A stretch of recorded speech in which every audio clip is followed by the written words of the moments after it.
So hello everyone, thank you so much for coming for this talk. I'm really excited to be here presenting to you today.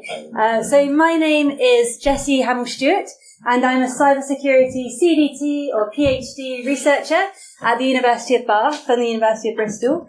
And so I do sort of socio-technical interdisciplinary research about cybersecurity and space systems. And so you can see here that today my presentation is going to give you an overview of cybersecurity applied to space infrastructure. So let me show you this. So the structure of the presentation is going to be this. So I will show you broadly what I mean by space infrastructure, followed by some key sort of vulnerabilities, some attacks that we see against space infrastructure, followed by some attack frameworks which can be used to sort of assess what types of attacks happen, and then also what we can do to further improve cybersecurity for the space domain. So just to begin, who here believes that they have used some space infrastructure today in their day already? Oh, that's good. That's brilliant. I'm so happy that so many hands went up there. So that means that you are all aware of the fact that space infrastructure is everywhere. It sustains so many of the important sectors that we rely on for our everyday services. So these are just three key areas that I wanted to pinpoint for this particular talk.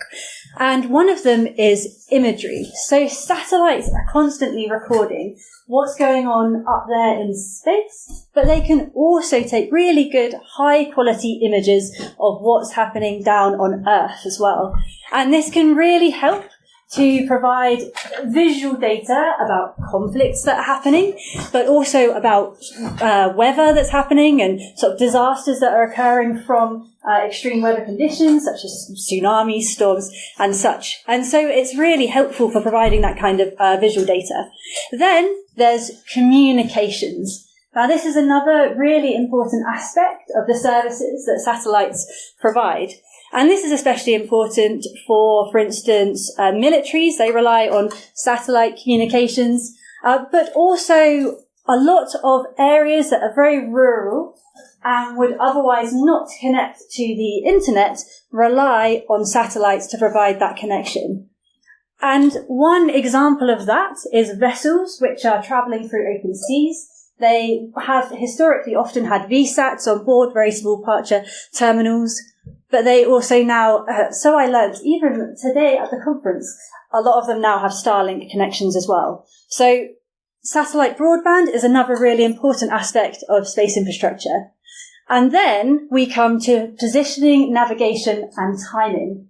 Now, this type of service is provided by global navigation satellite systems. You'll be familiar with GPS, which is one of those, but then there's also Galileo, which is provided by the European Space Agency, and there are subsequent other types which are associated with regional or national authorities.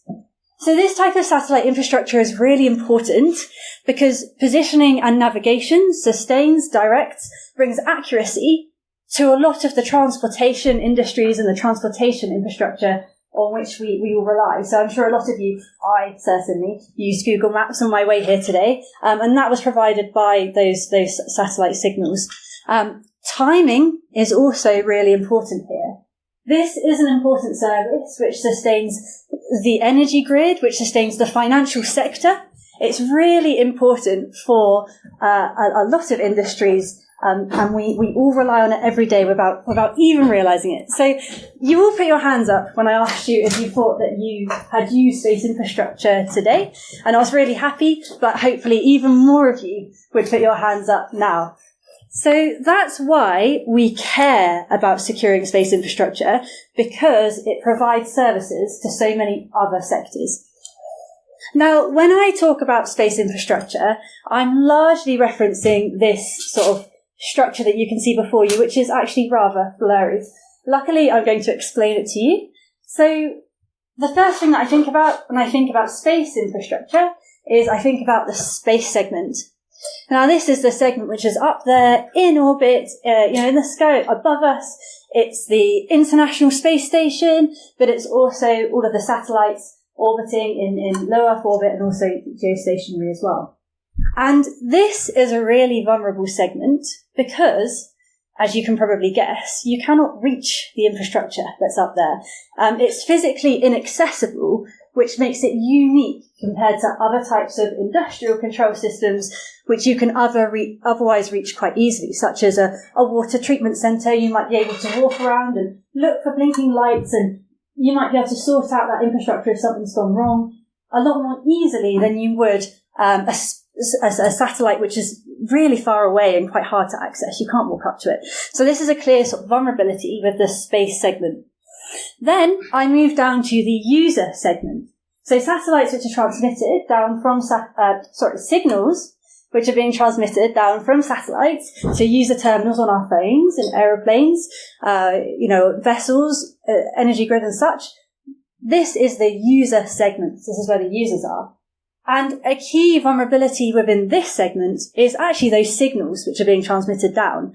They're quite weak, which means that they're quite easy to intercept through spoofing attacks, which make you think you're receiving the right signal, the right location data, but you're actually not. They're in somewhere completely different. Or jamming attacks, which completely cut out your access to that data. And so that's a clear vulnerability within the user segment. And I saw that today. If you are following Google Maps on your phone, and it's helping you to find your right destination, as soon as you go inside a building, the accuracy reduces quite a lot. And that's one of the reasons for that is because the signals are relatively weak. And then I come to the ground segment. Now this is especially important because this is the infrastructure in which satellites and everything up there is operated and monitored from. So from this point, payloads are sent up to satellites to tell them where to go, what they should be doing, what's normal for them. But this part of the infrastructure is also really related to a lot of the dependent industries related to satellites. For instance, internet modems, which are globally distributed. I include that in the ground segment because it's related infrastructure that's being controlled and monitored. And it's this infrastructure which is especially vulnerable to a lot of the same vulnerabilities you would see in other types of industrial control systems. If you were in Evas's talk earlier, you would have seen a lot of the vulnerabilities and the common issues with industrial control for critical infrastructure, such as energy, nuclear and such. And so some of those vulnerabilities do appear in the ground segment of space systems as well. And that's where there is this sort of similarity, if you like. For example, legacy systems. And a key vulnerability here is the fact that remotely or physically, this segment is one of the most accessible. It's the most accessible. It's more accessible than the space segment. And you can create really widespread disruption from this segment here. So that's a sort of summary of the key vulnerabilities. So this isn't just theoretical. Attacks have already started happening against space infrastructure. So you'll see here that one of them is this sort of summary of sophisticated attacks which have happened against satellite operators. And one of the issues here was that attackers were found to be in satellite operating infrastructure for many months, and then they were intercepted before they were able to sort of escalate their attacks. So that has happened. We also do see a lot of jamming and spoofing of GPS signals and of GNSS, and we see that maybe in military conflicts, as the example shows there, but also for vessels which are crossing the ocean, and it also has sort of grounded aeroplanes as well. So spoofing and jamming is a worry because it's already happening. And then there was the attack against Viasat's KSAT network just before Russia invaded Ukraine. Oh, very quickly. Hands up if you've heard about that attack. Good, fair few of you. Okay, but a few of you haven't as well. So this was the attack that essentially impacted thousands of internet modems across Europe, as well as Ukraine's ground military communications. And this attack really demonstrates the global nature of attacks against space infrastructure, because the Viasat's KSAT network was targeted, and it impacted the modems, which sustains other critical industries as well, such as wind farms in Germany. So you can see here that this isn't just a theoretical idea. these attacks are already happening, and it's something that we definitely do need to do lots about. And indeed, there is some work to do something about it. So these are some attack frameworks. You'll be very familiar, I'm sure, with the MITRE attack framework for ICS, but then they also have the other matrix as well. And this can be used to look at cyber attacks against space infrastructure, and specifically the ground segments, because it helps to pinpoint potential attack techniques and tactics which are being used, and it also helps to therefore pinpoint vulnerabilities in a way that compares it to other types of critical infrastructure. But then there's also attack frameworks which are more established for the space domain, such as the Sparta framework, which you can see there as well. And I'd encourage you to look more closely at them, because these pictures sure aren't clear. So there's more being done, of course, and more does need to be done than simply mapping out how attackers are targeting space systems. One of the ways in which further research or further work is being done in this domain is international standards. These are, of course, really beneficial because they help people and companies in the space sector to identify where they might be vulnerable and how they can mitigate any issues. And this specifically is a good standard because you'll recognize the user segment, the space segment, and the ground segment from earlier. But then there's also the link segment, which they look at, which focuses on the links between ground and user. It's all about those signals. And then there's also the integration layer, which looks at how the different segments come together as well. And so this is a result of cooperation between experts in industry and academia on a global level. So this is a good progress that's moving forward to identify the vulnerabilities and how to mitigate against cyber attacks against space systems. Then other sort of techniques that are being used to some extent, again, you'll recognise NCSC's Cyber Essentials framework, which provides, you'll know that that's not space specific, but it helps to improve the security baseline of companies throughout the supply chain of space systems. Because of course it's not just about the people who are launching the satellite or the people who are manufacturing the satellite.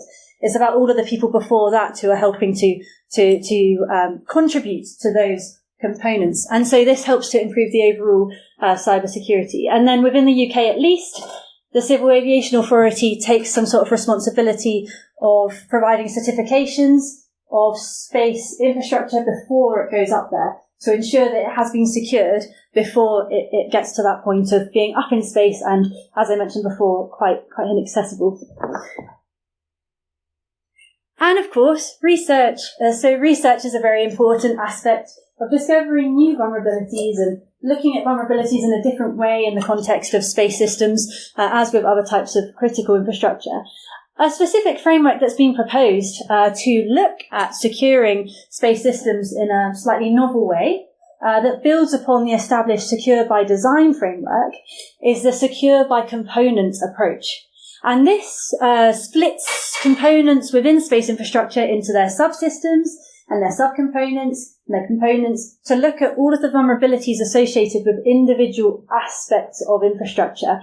And this is very helpful for improving the cybersecurity of space overall by looking at the intricacies and the unique aspects of space systems. So I definitely encourage you have a look into these papers if you're interested in this area. Well, that takes me to the future. So there's little doubt that space infrastructure is going to continue to expand, both in space. I'm sure we're all aware of the lunar missions, which are considered only a point from which to launch subsequent missions to Mars. So infrastructure is expanding in space, but it's also expanding on the ground. And as it expands, we become even more dependent on space. And that makes it even more important that we're recognizing the vulnerabilities and the ways in which it can be targeted. I've also raised a couple of times today the fact that space infrastructure shares some really key vulnerabilities with other types of industrial control systems. And therefore, I think it's quite important really that the expertise within other sectors is recognised and used to sort of cooperate for more secure space infrastructure too. Because there's a lot of expertise that could be applied to the space sector, which perhaps isn't at the moment, because space is sometimes considered special. And it is, but it does also share some vulnerabilities, and therefore it could really help to recognise further what is going wrong in the space sector, how attackers are targeting it, and therefore how the attacks can be mitigated for more secure space infrastructure going forwards. And that brings me to the end of my presentation today. I provided you with an overview of the vulnerabilities, and I take you to my final slide to say thank you very much for listening, and I welcome any questions. Let's continue the discussion.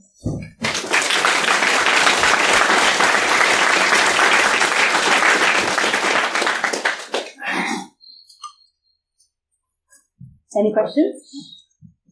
Oh, we've got one. So, with Starlink, was it just shy of 6,000 microsatellites? Do you think there's a point where we're going to hit critical mass anyway? What's going on up there? And so therefore, do you think that's actually going to cause more problems with, as we see here, everyone relies on what goes on the satellites and communication doing them? And will we not need a bit more resilience because of that? Yeah. It all goes wrong. Absolutely. Thank you for that question. That's a very good point. And, a little while ago, someone asked me, how many Elon Musks can we really have?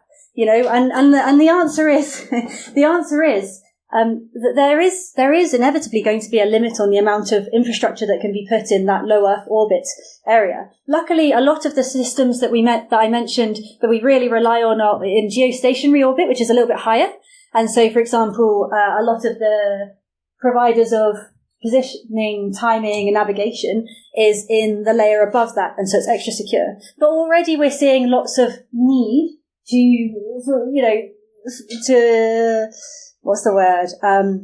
lots of need to essentially dodge each other. So there are lots of precision, lots of movements. The International Space Station has had to move out of the way of debris quite a few times. And indeed, space debris, which is at the heart of what you're highlighting, is inevitably going to be a big issue. And not least because of the potential for lacking control of satellites. So if there was downtime on satellite systems, then there could be a potential for not being able to control where they're going. And sometimes satellites need to be turned back on. And if they're going to be turned back on, that helps them to remain in their orbital path where they should be. And so it's really important that kind of boils back down to cyber. It's really important that we maintain control and security of the IT infrastructure, which is so important for operating and keeping an eye on what's happening and ensuring that collisions can be avoided. So yes, I think there will be a limit, but luckily it's not a problem yet. Someone else's problem. Thank you. We are out of time, I'm afraid. So if you've got any more questions, please feel free to grab just outside and ask more questions there. Thank you very much. Thank you.